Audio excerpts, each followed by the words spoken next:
The run scored by 11 player in the cricket match are at follow.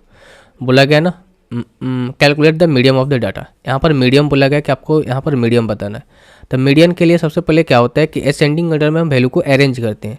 सबसे पहले इसको arrange करते हैं। 7 हो गया, ये 7 के बाद 9 है। अब देखो 16, 1 2 3 बार 16 है।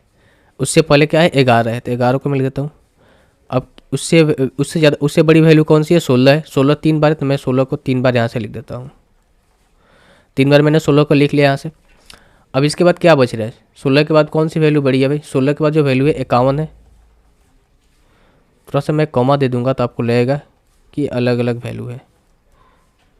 अब यहाँ से 51 मैंने हो गया। 51 के बाद क्या हो गया आपका 81 है। 81 के बाद क्या है आपका 101 है और इसके बाद 121 है। अब देखो टोटल 11 वैल्यू है। अब इसमें होता है क्या है मीडियन निकालने के लिए आसान तरीका यही होता है कि हम क्या देखते हैं कि सबसे बीच वाली संख्या जो होती है ना वही आपकी मीडियन हो जाती है, यानी कि माध्यिका हो जाती है। तो अब देखो यहाँ से बीच में 11 है ना, तो यहाँ से 5 आप काट दो। 1 2 3 4 5, यानी कि यहाँ से वैल्यू 5 को आप हटा दो और इधर से राइट साइड से वैल्यू 5 को हटा दो। 1 2 3 4 5, 1 2 3 4 5। कहीं से हमें वैल्यू छूट रही है क्योंकि ये 5 और 5 10 नहीं होना चाहिए, 11 होना चाहिए ना। 7 मैंने ले लिया है, 9 ले लिया है, 11 ले लिया है और 1 छूट रहा था, माफ़ कीजिएगा। देखो 1 छूट रहा था यहाँ से, 1। अब वैल्यू कितनी होगी 11।